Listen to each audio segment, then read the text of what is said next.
Ya, eh, terima kasih ya kepada sobat-sobat Buto yang sudah melihat konten saya kali ini. Pada konten saya kali ini ya, Abang Buto akan membahas terkait sebuah pusaka jenis tombak ya, yang berdapur Korowelang Luk 9. Tangguhnya itu era kerajaan Singosari ya.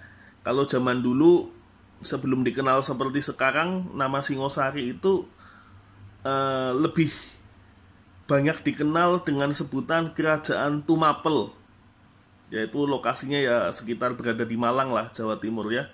Tumapel ya. Setelah Ken Arok berhasil mengalahkan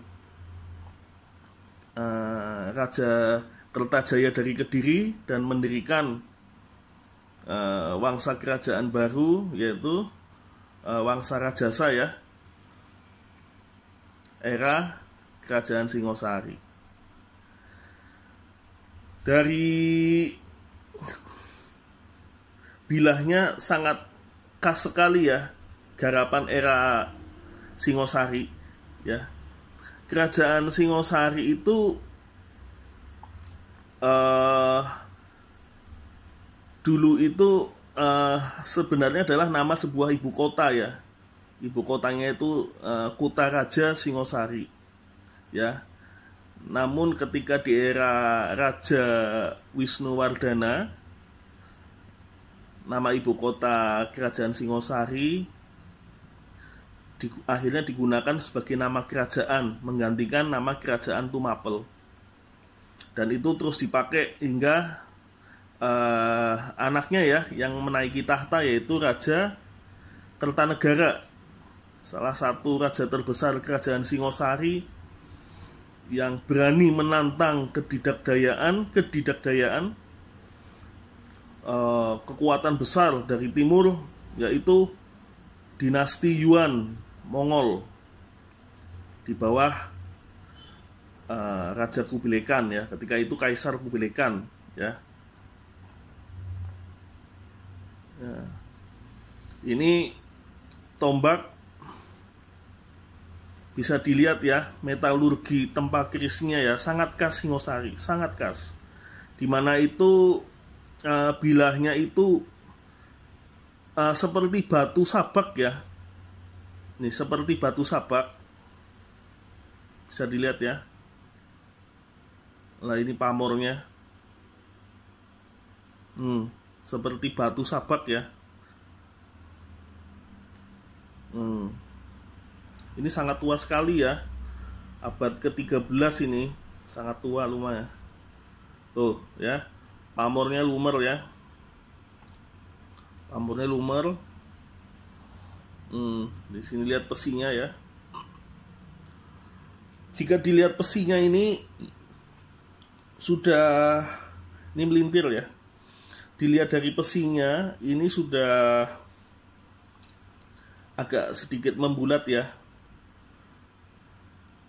Dari garapan tempanya khas Singosari, tapi dari pesinya ini tidak berbentuk kotak ya.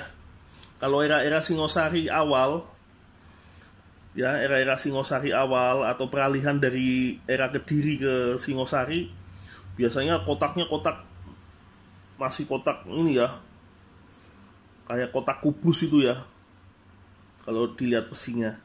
Tapi kalau yang tombak ini, karena saya lihat juga beberapa jenis tombak Singosari itu ada yang pesinya berbentuk kotak ya, ada yang berbentuk sedikit silinder ya, bulat-bulat silinder. Nah ini bisa dijadikan dasar ya, bahwa tombak ini sudah masuk ke masa peralihan ya, peralihan Singosari akhir ke Majapahit awal ya. Kalau dilihat dari pesinya ini sudah masuk ke masa peralihan ya.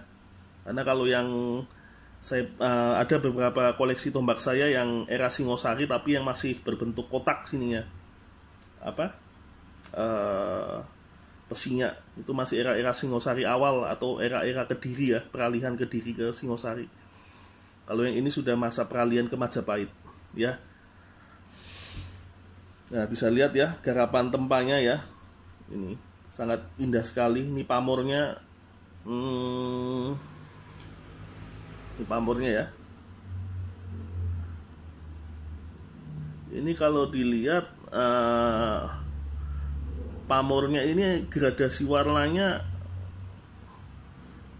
abu-abu metalik ya, gradasi warnanya ya.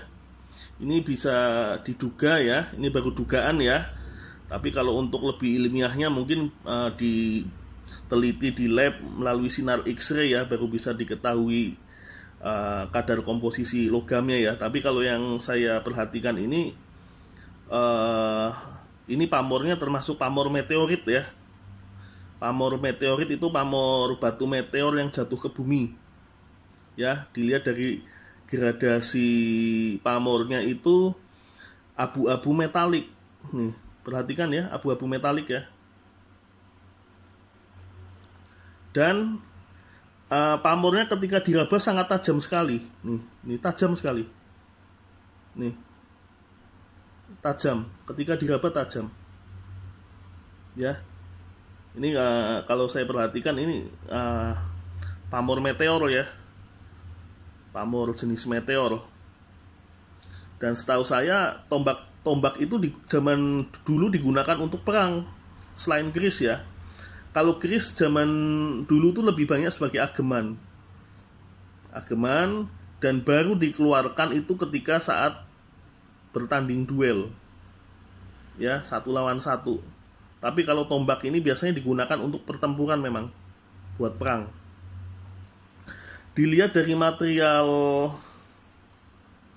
bahannya, pamornya, dan dapurnya, bisa saya duga ya, ini baru dugaan, ini pemilik terdahulu kelas bangsawan ya sepertinya ya. Karena kalau tombak-tombak yang digunakan oleh para prajurit itu biasanya tombak yang berdapur lurus. Tombak yang berdapur lurus itu yang umumnya digunakan oleh prajurit ya. Tapi kalau yang sudah berlook, ini looknya 9 ya, kalau ulang look 9. Ini